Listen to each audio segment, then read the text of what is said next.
भानुपुर नाम का एक छोटा सा गांव था। यहाँ के लोग सालों से अपने शांत माहौल, अच्छे और सीधे साधे सरल जीवन शैली के लिए जाने जाते थे। लेकिन बीते कुछ समय में इस क्षेत्र में मौसम का मिजाज तेजी से बदलने लगा था। गर्मी असहनीय होती जा रही थी और फसलें सूखने लगी थी। सभी लोग गर्मी से बेहाल थे। फिर भी गांव के लोग एक दूसरे की मदद करते हुए जीवन चलाने की कोशिश करते। उसी गांव के कुछ दूरी पर पहाड़ी क्षेत्र में एक प्राचीन गुफा था, जहां एक वृद्ध साधु रहा करते थे। उनके बारे में कहा जाता था कि वे इंद्रियों पर नियंत्रण रखने वाले बड़े ही दयालु और अनुभवी साधु हैं। कुछ लोगों ने उन्हें साधु और कुछ ने फकीर भी समझा, लेकिन असल में वे एक व्यक्ति ही थे। उनका नाम महात्मा रामानंद था, जो वर्षों से तपस्या कर रहे थे। वे अपने दिव्य तप से पहाड़ की उग्र जलवायु को भी सहन कर लेते थे। किंतु इस बार मौसम इतना विकराल रूप ले चुका था कि उनकी सहन शक्ति भी चूकने लगी थी। हे प्रभु, यह कैसी अग्नि परीक्षा है। मेरे शरीर की समस्त शक्ति मानो सूख सी गई है। इस भीषण गर्मी में भी मैंने सदा उपवास और साधना को ही अपना जीवन बना लिया है, पर अब शरीर जवाब दे रही है। गर्मी से साधु महाराज की हालत खराब होने लगी थी। गुफा के बाहरी हिस्से में सूरज की रोशनी इतनी तीव्र थी कि अगर कोई बाहर खड़ा होता तो कुछ ही देर में पसीने से लथपथ हो जाता। पहाड़ी इलाका में जो छोटे मोटे तालाब थे वो भी सूख चुके थे और वो पानी के बिना और भी तड़प रहे थे। ऐसे में साधु बाबा ने सोच लिया कि आज उनको किसी भी तरह गांव जाकर लोगों से सहायता लेना ही पड़ेगा। गुफा में अब और रुकना जीवन के लिए खतरा हो सकता है। सुबह का समय था, पर धूप इतनी तेज की लगती थी कि मानो दोपहर हो गई है। साधु रामानंद अपने शरीर को संभालते हुए धीरे धीरे पहाड़ से उतर रहे थे। उनकी चाल डगमग हो रही थी, कंठ सूख चुका था, पर मन में अभी भी उम्मीद थी कि गांव के लोग उनकी सहायता जरूर करेंगे। रास्ते में उन्हें एक चरवाहा मिलता है, जो अपनी भेड़ियों को पहाड़ पर चलाने ले जा रहा था।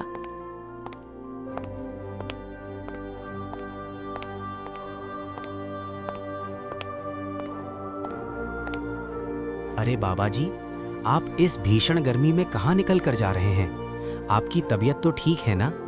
हे बेटा, मुझे कुछ पानी की आवश्यकता है। बहुत कष्ट में हूँ। क्या तुम्हारे पास पानी है? बाबा, मेरे पास ज्यादा पानी नहीं है, पर जो है वो आपको दे रहा हूँ। आप गांव पहुँचे तो और लोगों से भी मदद मांग लेना। साधु को थोड़ी राहत मिलती है। उन्हें इस चरवाहे में उम्मीद की किरण दिखती है।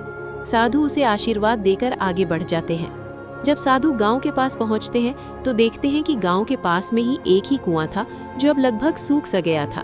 गांव के लोग दिन भर उसका पानी निकालकर अपने अपने काम में लगा लेते थे। साधु रामानंद जब गांव में दाखिल हुए तो सबसे पहले उन्हें तेज धूप ने इतना तपन दिया कि उनके गर्दन पर चमकती पसीने की बूंदें झलक आईं। गांव की गलियों से गुजरते हुए वे देखते हैं कि अधिकतर मकान मिट्टी के बने थे। कुछ बैल बेचैन होकर तड़फड़ा रहे थे। थोड़ी दूर जाने पर साधु को कुछ लोग दिखाई देते हैं, जो मिलकर एक सूखे तालाब की तलहटी साफ कर रहे थे। रामू भाई, लगता है ये गर्मी हमारी जान लेकर ही मानेगी। इतनी गर्मी, ऊपर से गर्म हवा शरीर को जला दे रही है। हाँ, तुम सही कह रहे हो, पर हम कर भी क्या सकते हैं? गांव में सभी परेशान हैं। अब तो कुआं का पानी भी खत्म होने वाला है। अगर पानी खत्म हो गया तो हम सब पानी के बिना तड़प तड़प कर मर जाएंगे। हे भक्तों, क्या कोई मेरी सहायता कर सकता है?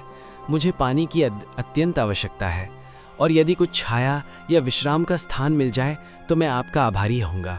ग्रामीणों ने उन्हें देखा, पर कोई खास उत्सुकता नहीं दिखाई। उन्हें लगा कि ये कोई साधु या भिक्षुक होगा जो भीख मांगने आया है। बाबा, अपने लिए पानी जुटाना इस समय हमारे लिए भी मुश्किल हो रहा है। हम खुद यहाँ सूखे तालाब की सफाई कर रहे हैं ताकि बरसात आए तो पानी संग्रहित कर सकें। ऐसा नहीं है कि हमारे पास कोई भंडार है जिसे हम लुटा दें। मैं समझ सकता हूँ बेटा, पर मेरी दशा बहुत दयनीय है। मैं पहाड़ से नीचे आया हूँ, गुफा में रहता था। अब इस अत्यधिक गर्मी के कारण मेरा शरीर साथ नहीं दे रहा। सिर्फ कुछ घूंट पानी और थोड़ा विश्राम दे दो।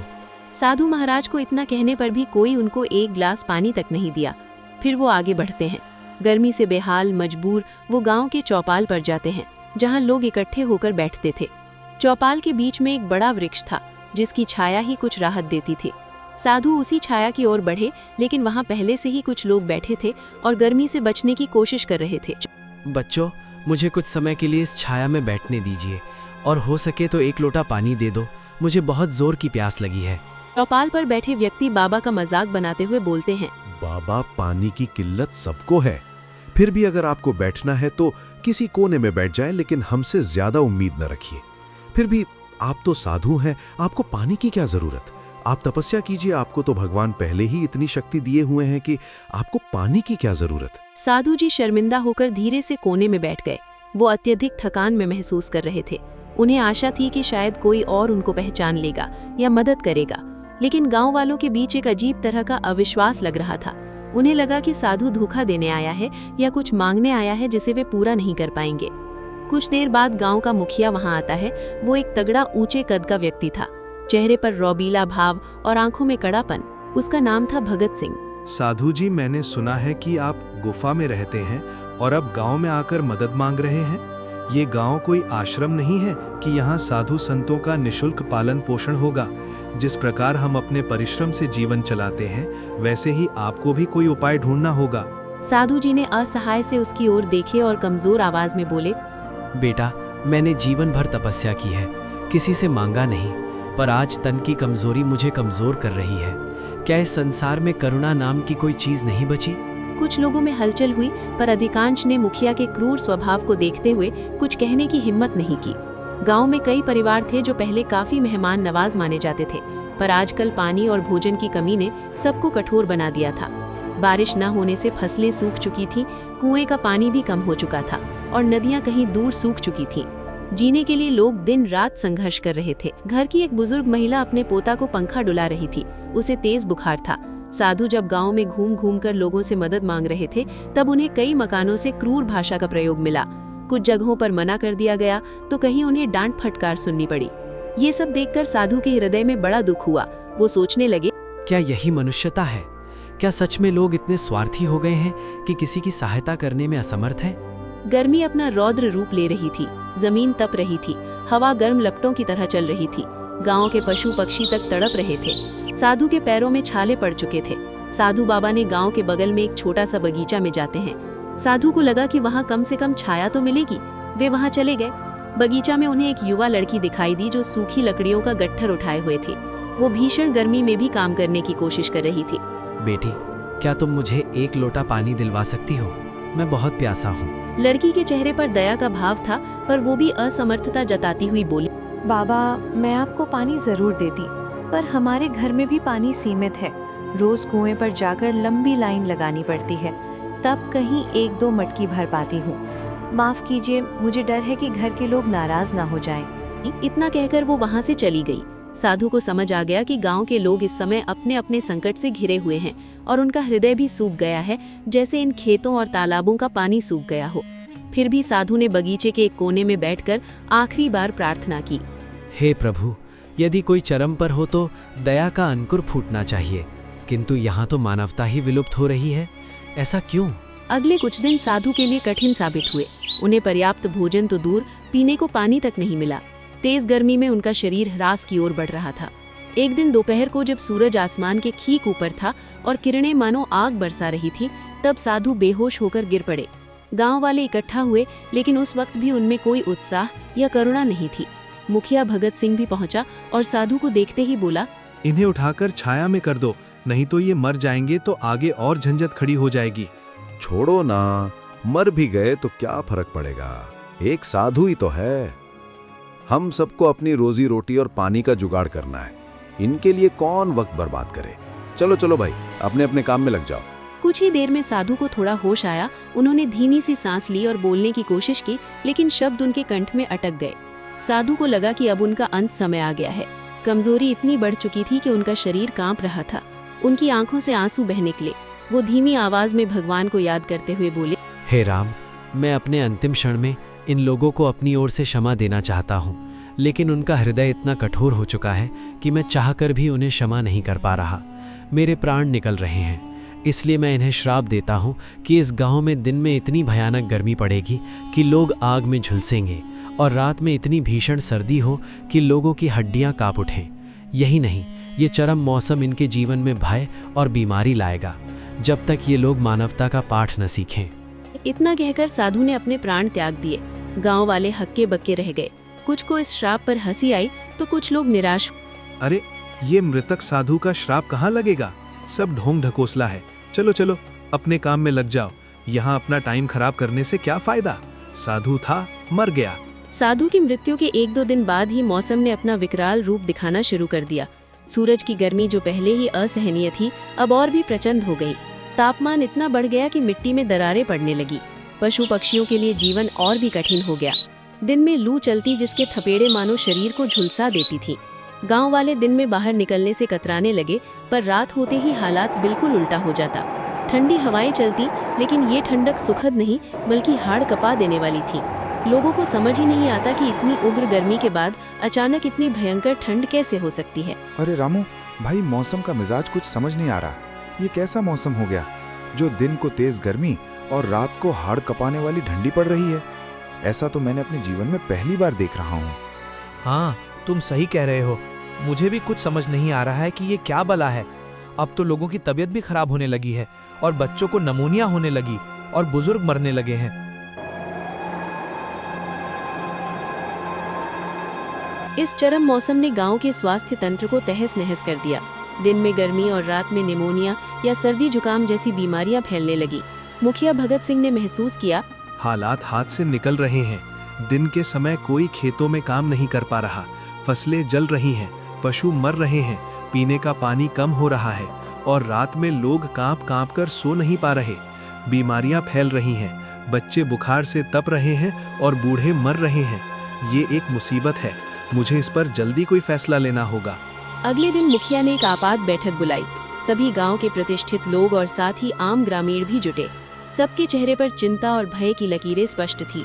ये स्थिति अब बर्दाश्त से बाहर हो रही है। दिन में हम जलते हैं, रात में ठिठुरते हैं। गांव के कई बच्चे और बुजुर्ग बीमार पड़ चुके हैं। अगर ये ऐसे ही चलता रहा तो हमारा गांव उजड़ जाएगा। मुझे लगता है कि ये सब उस साधु के श्राप का नतीजा है। भीड़ में हलचल हुई। कुछ लोग पहले मानने को तैयार नहीं थे कि श्राप जैसी कोई चीज होती है। अरे मुखिया जी, आप भी क्या उस मामूली साधु के श्राप के चक्कर में पड़े हैं? श्राप नाम का कोई चीज नहीं होती। ये सब ढकोसला होता है लोगों को डराने के लिए। मुखिया जी, हमने उन साधु के साथ अच्छा व्यवहार नहीं किया। वो बेचारा गुफा से चलकर आए थे, पर हमने उन्हें पानी तक नहीं दिया। वो हमारे सामने तड़पते रह गए और हम देखते रहे। हमें अवश्य ही उसका प्रायश्चित करना चाहिए। अगर सच में साधु का श्राप हम आम गांव वालों को लगा है तो हम इसका प्रायश्चित करेंगे। लेकिन अब उस साधु की मृत्यु हो चुकी है, हम कैसे प्रायश्चित करेंगे? क्या अब और कोई उपाय नहीं है जिससे हम इस श्राप से मुक्ति पा सके? किसी को समझ नहीं आता कि अब वो क्या करे। तभी बुढ़िया बोलती है, अगर सच में हमें इस श्राप से छुटकारा पाना है तो हमें गांव से कुछ दूरी पर एक झोपड़ी में वृद्ध आदमी रहते हैं। उनका नाम राम लखन है। वो बहुत जानकार और ज्ञानी है। हमें उनसे मिलना होगा। सभी लोग इस बात से सहमत होते हैं और उनके पास जाते हैं। वहां जाकर उनको सारी बात बताते हैं। तब राम लखन बोलते हैं, बेटा, मैं उस साधु बाबा को जानता था। वर्षों से सुना था कि वे अपनी तपस्या से अनेक लोगों को लाभ पहुंचा चुके थे। उनका मन सदा शांत और दयालु था। उनके श्राप का कारण तुम्हारी क्रूरता है। अगर तुम लोग उस क्रूरता का प्रायश्चित करना चाहते हो तो हमें सबसे पहले उनके पार्थिव शरीर को ढूंढकर उनका विधिवत अंतिम संस्कार करना होगा। सुनने में आया है कि वो बगीचा में ही अपने प्राण त्याग दिए थे। लोग उनके बात से सहमत हुए। हाँ, यही उचित होगा। लेकिन क्या इससे सचमुच श्राप समाप्त हो जाएगा? श्राप तभी समाप्त होगा जब हमारे हृदय से मनुष्यत्व लौट आएगा। हमें दयालु और परोपकारी बनना होगा। दूसरों की मदद करने की शपथ लेनी होगी।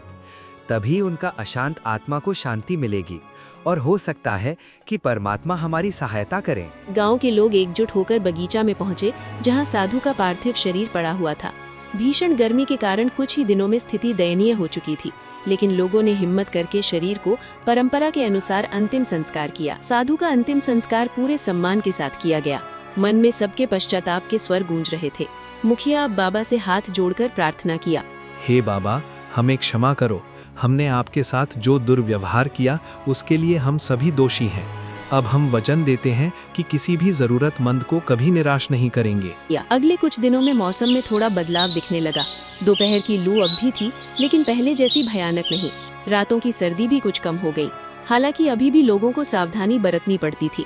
इस प्रकार गर्मी का श्राप न सिर्फ एक घटना बनकर रह गया, बल्कि आने वाली पीढ़ियों के लिए एक सीख भी बन गया। इस कहानी से हमें ये संदेश ग्रहण करना चाहिए कि आवश्यकता पड़ने पर किसी भी असहाय की सहायता अवश्य करनी चाहिए। तपस्वी साधु की मृत्यु व्यर्थ नहीं गई। उनके श्राप ने पूरे गांव को बदल दिया और उन्हें मनुष्य होने का सही अर्थ समझा दिया।